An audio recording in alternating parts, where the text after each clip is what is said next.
Hi friends, എല്ലാ കൂട്ടുകാർക്കും പുതിയൊരു വീഡിയോയിലേക്ക് സ്വാഗതം. ഇന്ന് നമ്മൾ ഉണ്ടാക്കാൻ പോകുന്നത് മുരിങ്ങയിലയും ചെറുപയറും തക്കാളിയൊക്കെ കൊണ്ട് തയ്യാറാക്കി എടുക്കുന്ന നല്ല ഹെൽത്തി ആയിട്ടുള്ള ഒരു കറിയാണ്. വളരെ പെട്ടെന്ന് ഉണ്ടാക്കിയെടുക്കാൻ പറ്റുന്ന നല്ല ടേസ്റ്റി ആയിട്ടുള്ള ഈ മുരിങ്ങയില ചെറുപയർ കറി എങ്ങനെയാണ് തയ്യാറാക്കി എടുക്കുന്നത് നമുക്കൊന്ന് നോക്കാം. അപ്പോൾ മുരിങ്ങയില ചെറുപയർ കറി തയ്യാറാക്കി എടുക്കുന്നതിന് വേണ്ടിയിട്ട് 3 കപ്പ് അളവില് മുരിങ്ങയില അടർത്തിയെടുത്ത് നന്നായി ക്ലീൻ ചെയ്തെടുത്ത് വെച്ചിട്ടുണ്ട്. അടുത്തതായിട്ട് ഒരു കടായി സ്റ്റവയിലേക്ക് വെച്ച് ചൂടായി വരുമ്പോൾ അതിലേക്ക് 1 ടേബിൾ സ്പൂൺ അളവിൽ വെളിച്ചെണ്ണ ചേർത്ത് കൊടുക്കാം. വെളിച്ചെണ്ണ നന്നായിട്ട് ചൂടായി വരുമ്പോൾ അതിലേക്ക് 1 ടീസ്പൂൺ അളവിൽ കടുക് ചേർത്ത് കൊടുക്കാം. കടുക് നന്നായിട്ട് പൊട്ടി വന്നിട്ടുണ്ട്. അതിലേക്ക് ഉള്ളി, കറിവേപ്പില, വറ്റൽമുളക് ഇത്രയും കൂടി ചെറുതായി അരിഞ്ഞത് ചേർത്ത് കൊടുക്കാം. നന്നായിട്ട് വഴറ്റി കൊടുക്കാം. 1 ടേബിൾ സ്പൂൺ അളവിലാണ് ഞാൻ ഉള്ളി അരിച്ചത് ചേർത്തിട്ടുള്ളത്. 2 വറ്റൽമുളക് മുറിച്ചതും കുറച്ച് കറിവേപ്പിലയും കൂടി ചേർത്ത് കൊടുക്കാം. ഇതൊന്ന് ചെറുതായി മൂത്ത് വരട്ടെ. ഉള്ളി ചെറുതായി മൂത്ത് വന്നിട്ടുണ്ട്. ഇനി ഇതിലേക്ക് 1 പച്ചമുളക് കീറിയിട്ട് ചേർത്ത് കൊടുക്കാം. പച്ചമുളക് കൊണ്ട് വാടിക്കഴിയുമ്പോൾ നമ്മൾ ചേർത്ത് കൊടുക്കുന്നത് തക്കാളിയാണ്. ചെറുതായി അരിഞ്ഞ തക്കാളിയാണ് ചേർത്ത്.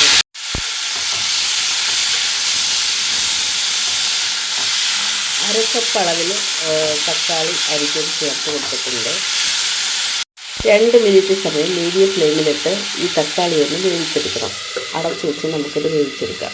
തക്കാളി വേവുന്ന സമയം കൊണ്ട് നമുക്കിതിൽ ചേർക്കാനുള്ള അരപ്പ് തയ്യാറാക്കാം. അതിനായിട്ട് ഞാനിവിടെ 1/2 കപ്പ് അളവിൽ തേങ്ങ ചിരകി എടുത്തിട്ടുണ്ട്.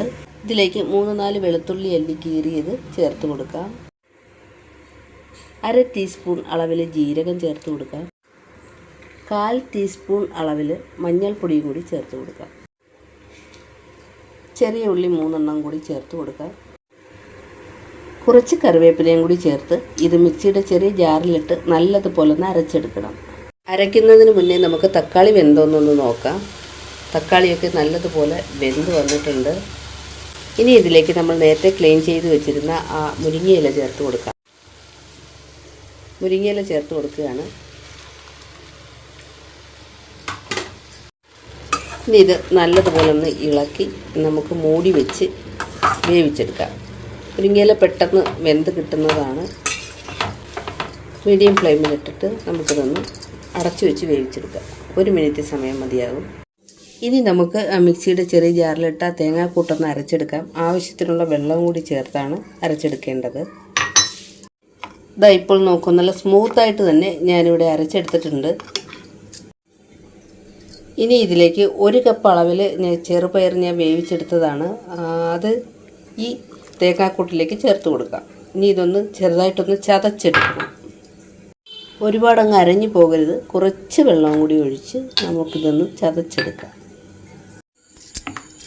1-2 പ്രാവശ്യം മിക്സി ഒന്ന് നിർത്തി അടിച്ചെടുത്താൽ മതിയാകും. ദാ ഈ ഒരു പരുവത്തിൽ കിട്ടണം.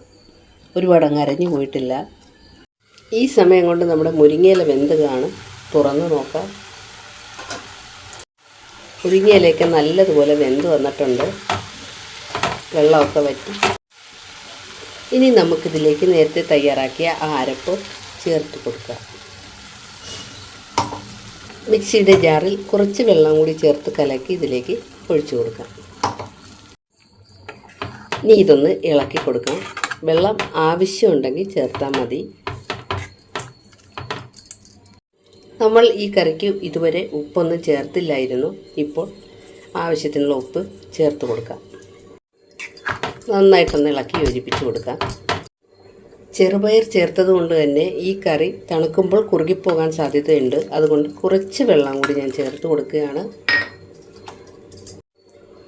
ഇനി ഇത് നല്ലതുപോലെ ഒന്ന് ഇളക്കി തിളപ്പിച്ചെടുത്താൽ മാത്രം മതിയാകും. നമ്മുടെ രുചികരമായ ഹെൽത്തി ആയിട്ടുള്ള നമ്മുടെ ചെറുപയർ മുരിങ്ങയില കറി ഇവിടെ റെഡി ആയിട്ടുണ്ട്. നല്ല ടേസ്റ്റാണ്. വളരെ എളുപ്പമാണ്. എല്ലാവരും ഉണ്ടാക്കി നോക്കുക.